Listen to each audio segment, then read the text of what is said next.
번째 시간입니다. 십자가를 바라보는 이 세 번째 시각, 어떤 것을 우리가 또 살펴볼까? 특별히 오늘은 이 첫날에는 우리가 옆에서 보는 것, 그리고 어제는 또 아래에서 보는 것, 오늘은 또 위에서 보는 십자가의 모습을 함께 보도록 하겠습니다. 이 다음 그림은 이 살바도르 달리라는 사람이 누르지 마시고요. 그 앞에 그린 이 성 요한 그리스도의 십자가입니다. 이 사람 아시나요? 이 달리라는 사람은 여러분 아시는 것처럼 이상하고 괴상한 그림을 많이 그렸던 사람입니다. 시계가 갑자기 막 이렇게 늘어져 있다던가 아니면 초현실적인 어떤 공간의 것을 이제 구상해서 많이 사람들에게 알려져 있는 사람인데, 이 사람이 십자가를 그린다? 사실 말도 안 되고 별로 관심도 없는 것이었어요. 그런데 이 사람이 보았던 십자가의 모습, 삼각형 빼주시고 보여주세요. 다음과 같은데요. 전혀 다른 시각의 십자가였습니다. 옆에 띄워주시고요. 성 요한의 십자가, 빨간 건 없어요. 빼주세요. 해주세요. 위에서 내려본 모습이었어요. 위에서 내려본 모습. 지금까지의 모든 십자가의 모습은 아래에서 보던가 아니면 뒤에서 보던가 아니면 밑에서 보는 그런 모습들이었는데, 이 사람은 독특하게 위에서부터 내려오는 십자가를 보았습니다. 왜 하필 이 그림을 그렸을까? 이 그림은 그냥 그려진 것이 아니라 중세시대 때 그려진 성 요한이라는 분이 있었는데요. 이 성 요한이라는 분이 스케치를 하나 한 게 있었습니다. 그게 뭐냐면 십자가의 모습을 스케치를 한 건데, 거의 이 구도와 비슷하게 위에서 내려본 십자가의 모습을 그렸던 거예요. 그러면 많은 시각 중에 이 살바도르 달리 혹은 이 그림의 모티브가 됐던 성 요한은 위에서 본 십자가를 그릴 수밖에 없었을까? 여기에 이제 비밀이 하나 있는데요. 이 십자가에 달린 손, 그리고 못이 박힌 이 발을 이렇게 연결을 해보면 다음 그림이 나옵니다. 이제 보여주시면 돼요. 이제 보여주시면 저기 정삼각형이 나와요. 정삼각형이. 이걸 가지고 사람들은 이제 어떻게 해석을 하냐면, 이거는 이곳에 달리신 분이 예수 그리스도뿐만이 아니라 분명히 성삼위, 우리가 성삼위를 가리킬 때 삼각형을 얘기하죠. 성삼위 하나님께서 다 이 모든 것을 감당하시고 함께 하셨다는 것을 분명히 그려놓기 위해서 달리가 이런 그림을 그린 것이 아닌가라고 생각을 하는데, 실제적으로 이 십자가의 사역은 예수님이 가장 중심이 돼서 하신 사역이지만, 그 사역에는 성령님도 함께 하셨고 성부 하나님도 함께 하셨다는 것이 모든 신학자들의 공통적인 의견입니다. 자, 그렇다면은 한번 질문을 해보겠습니다. 예수님께서는 십자가에 직접 오르셨습니다. 성령님께서는 감동으로 십자가에 올라가는 길을 동행해 주셨겠죠.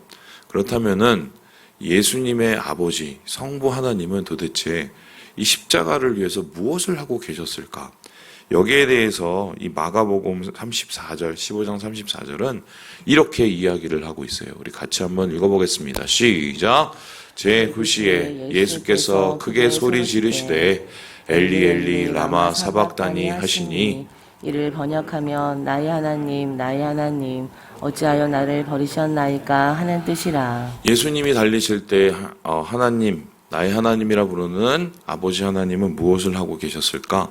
그것을 쳐다보고 계셨습니다. 하나님께서 아무런 말도 하지 않으세요.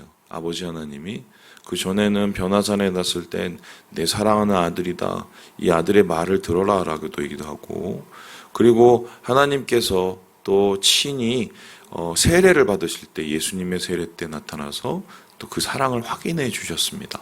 그런데 가장 절체절명의 순간, 가장 하나님 아버지가 필요했던 순간, 가장 예수님이 힘들었던 그 순간에 성부 하나님이 여기에 어떻게 동참을 하셨냐면 아무것도 하지 않은 것이라고 성경을 말하고 있습니다. 차라리 아무것도 하지 않고 외면을 했으면 좋았을 것을. 여기에 달렸던 예수님은 성부 하나님을 가리켜서 뭐라고 하겠습니까? 엘리 엘리 라마 사박다니라고 합니다.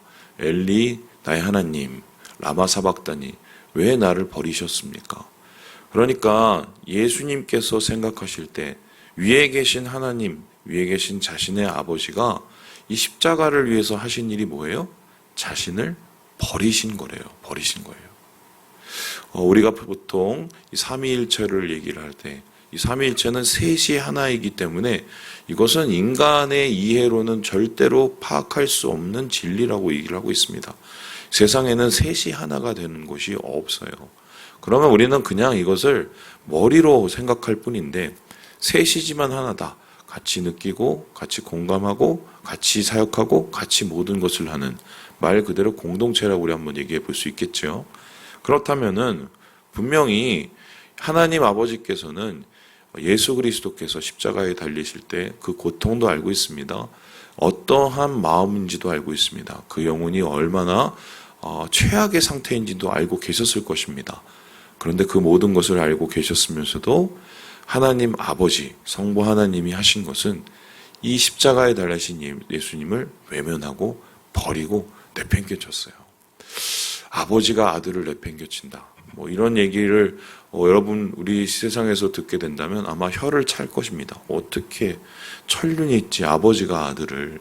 이게 말이 돼? 그것도 그냥 버리는 게 아니라 죽입니다. 아버지가 아들을 죽인다. 이거는 아마 해외 토픽감이고 분명히 뭐 우리나라 모든 신문 일간지의 일면을 차지할 기사일 거예요. 그런데 그렇게 일면을 차지할 기사를 누가 하셨습니까? 우리 하나님 아버지가 자기 아들을 버렸습니다. 외면했습니다. 죽였습니다. 도대체 왜 하나님 아버지는 이 버리는 것에도 부족하지 않아서 자신의 아들을 죽였을까요? 여기에는 이제 몇 가지 풀 수 있는 실마리가 있는데요. 우리 33절의 말씀을 같이 한번 읽어보도록 합니다. 시작. 제6시가 되매 온 땅에 어둠이 임하여 제9시까지 계속하더니 예수님께서 십자가에 달리시는 그 마지막 순간 6시부터 9시까지 그러니까 이제 오후죠. 3시간 동안 어둠이 온 땅에 임했다라고 얘기를 합니다. 그리고 이 어둠 끝에 예수님께서 돌아가셨고 그 돌아가신 후에 온 땅에 지진이 일어났다고 얘기를 해요. 그러면은 예수님께서 가장 괴롭게 엘리 엘리 라마 사박다니를 부를 때 어떤 일이 일어났어요? 온 땅에 빛을 잃은 어둠 속에서 있었다. 아까 본 그 사진에도 예수님이 달리신 그곳에 어둠이 임한 것처럼 바로 그 가장 힘들었던 하나님이 아들을 버렸던 그때 온 세상에 어둠이 임하게 된 것입니다.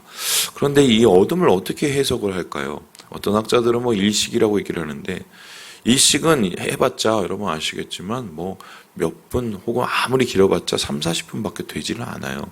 3시간이 일식이 될 수는 없거든요. 이것은 아마 뭐 해가 가리워졌을 수도 있고 강풍이 불었을 수도 있습니다. 근데 중요한 것은 이렇게 모든 빛이 사라진 어둠의 상태를 성경에서 이미 기록해 놓고 있었다는 거예요. 특별히 하나님과 관계된 어둠을 이 아모스서에서는 이렇게 얘기를 하고 있는데요. 우리 5장 말씀을 같이 한번 읽어봅니다. 시작. 화 있을진저 여호와의 날을 사모하는 자여 너희가 어찌하여 여호와의 날을 사모하느냐. 그날은 어둠이요 빛이 아니라. 여호와의 날이란 말이 나오고 이날에 어둠이고 빛이 아니라는 말입니다. 여호와의 날은 구약의 선지자들이 계속해서 얘기했던 날입니다. 이 날은 뭡니까? 심판의 날입니다.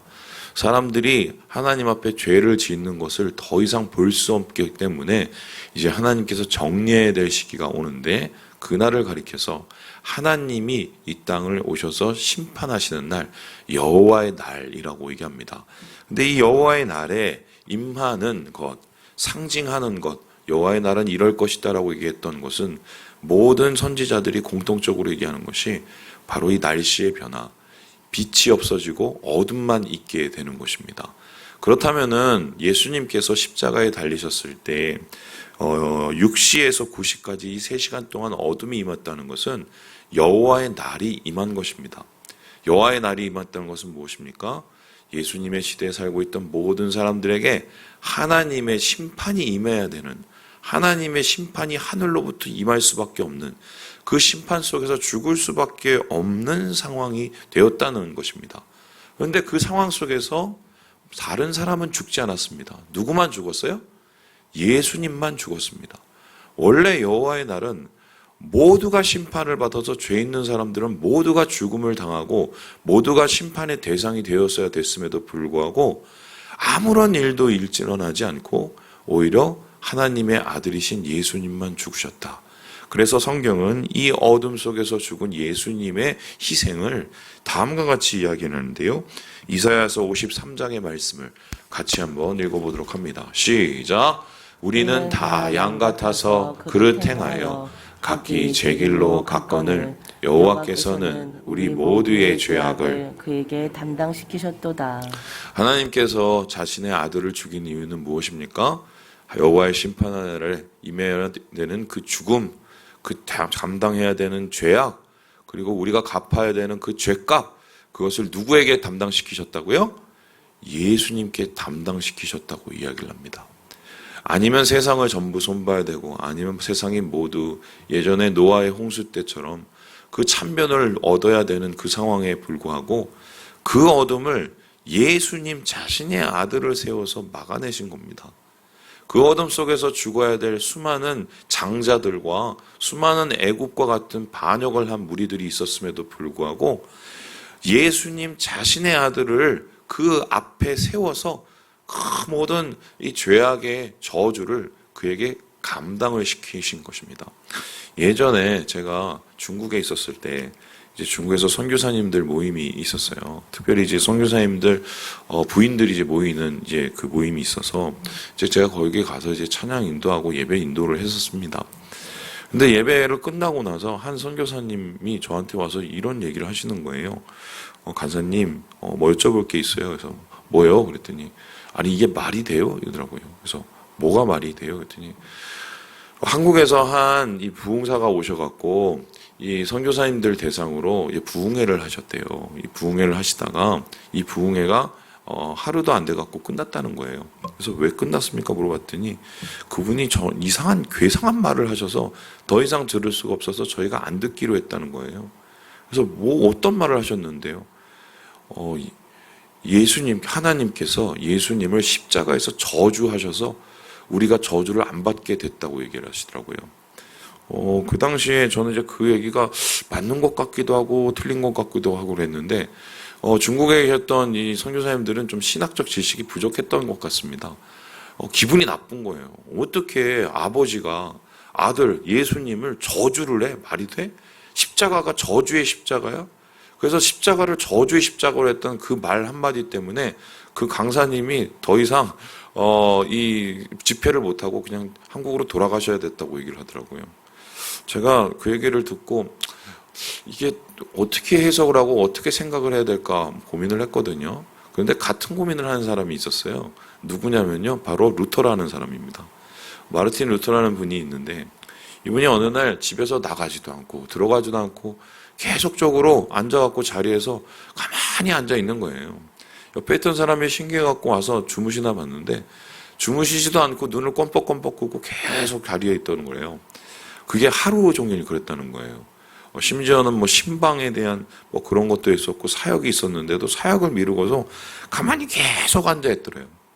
그러고서는 이분이 나중에 딱 일어나거든요. 한마디를 외치더래요. 그 마르틴 루터가 외쳤던 말이 바로 이 말인데요. 우리 같이 한번 읽어볼까요? 시작.